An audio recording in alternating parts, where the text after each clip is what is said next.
মেসেঞ্জারের মধ্যে আমি এমন একটা সেটিংস করে রেখেছি, আমার প্রিয় মানুষটাকে আমি যে কোনো লেখা লিখে যদি পাঠাই, সাথে সাথে কিন্তু ইমোজি বেশি ওঠে। আপনারা না দেখলে বিশ্বাসই করতে পারবেন না। আমি আপনাদেরকে প্র্যাকটিক্যালি দেখাই। তো আমি প্রথমে আমার ফোনের মেসেঞ্জারের মধ্যে চলে আসব।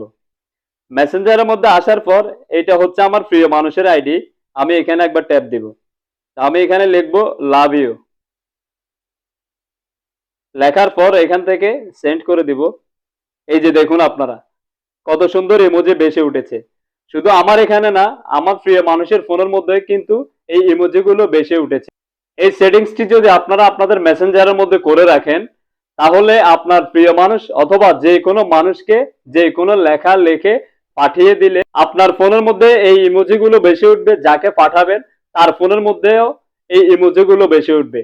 এই সেটিংসটি আপনারা যদি মেসেঞ্জারের মধ্যে করে রাখেন, যেই আপনার মেসেঞ্জারে আপনার সাথে চ্যাটিং করবে সে কিন্তু অবাক হয়ে তাকিয়ে থাকবে, আপনাকে মেসেঞ্জারের গুরু বলতে বাধ্য হবে। আসসালামু আলাইকুম, Johnny one plus YouTube channel থেকে সবাইকে স্বাগতম। আশা করি সবাই ভালো আছেন।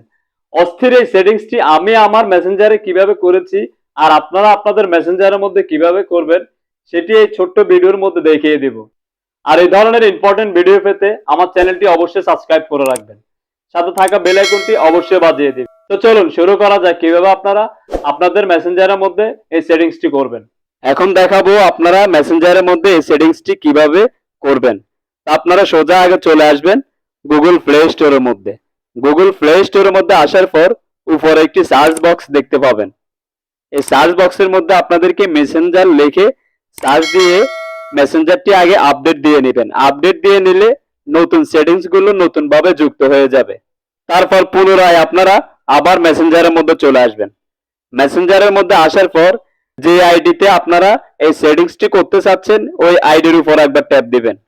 ট্যাপ দেওয়ার পর আপনারা ভালোভাবে একটু লক্ষ্য করুন, কর্নারের মধ্যে একটি আই লেখা বাটন আছে, এই বাটনটার উপর একবার ট্যাপ দিবেন। ট্যাপ দেওয়ার পরে একটু সোজা নিচে চলে আসবেন। তারপর আপনারা এই লেখাটার উপর একবার ট্যাপ দিবেন। তারপর এখানে একটি খালি ঘর দেখা যাচ্ছে, এখানে একবার ট্যাপ দিবেন। ট্যাপ দিয়ে আপনাদের মনে যেটা চায় আপনারা সেটা লিখতে পারবেন, বাংলায় অথবা ইংলিশে। আমি এখানে লিখে দিব হাই কেমন আছো। লেখার পরে কর্নারে একটি ইমোজি দেখা যাচ্ছে, এখানে একবার ট্যাপ দিবেন। ট্যাপ দেওয়ার পর আপনারা ভালোভাবে লক্ষ্য করুন, এখানে কিন্তু আরেকটি সার্চ বক্স চলে আসছে। আপনারা চাইলে যে কোনো ইমোজি এখান থেকে সার্চ দিয়ে এনে সেট করতে পারবেন, কোনো সমস্যা নেই। তো আমি এখান থেকে এই ইমোজিটা নিয়ে নিব। নেওয়ার পরে আপনারা দেখুন এখানে নীল কালারের একটি বাটন দেখা যাচ্ছে, এখানে একবার ট্যাপ দিবেন। এই যে অলরেডি কিন্তু সেট হয়ে গেছে, আমাদের আর কোনো কাজ নেই, আমরা এখান থেকে ব্যাকে চলে আসব। আপনারা ম্যাজিকটা দেখুন। আবার আমি আবার এখানে লিখে দিব হাই কেমন আছো। দেখুন আপনারা ম্যাজিকটা দেখুন, দেখেছেন? এভাবে আপনারা মেসেঞ্জারের মধ্যে সেটিংসটি করে যদি কারোর সাথে আপনি চ্যাটিং করেন, সবাই হা করে তাকিয়ে থাকবে আপনার চ্যাটিং এর দিকে, আপনাকে মেসেঞ্জারের গুরু বলতে বাধ্য হবে। দর্শক, যদি মনে হয় এই ভিডিওটি দেখে আপনারা ভালো কিছু শিখেছেন, তাহলে একটি লাইক দিয়ে কিন্তু আমাকে সাপোর্ট দিবেন। আর এই ধরনের ইম্পর্টেন্ট ভিডিও পেতে আমার চ্যানেলটি অবশ্যই সাবস্ক্রাইব করে রাখবেন, সাথে থাকা বেল আইকনটি কিন্তু অবশ্যই বাজিয়ে দিবেন। কোনো কিছু জানার প্রয়োজন হলে অবশ্যই আমাকে কমেন্ট করবেন।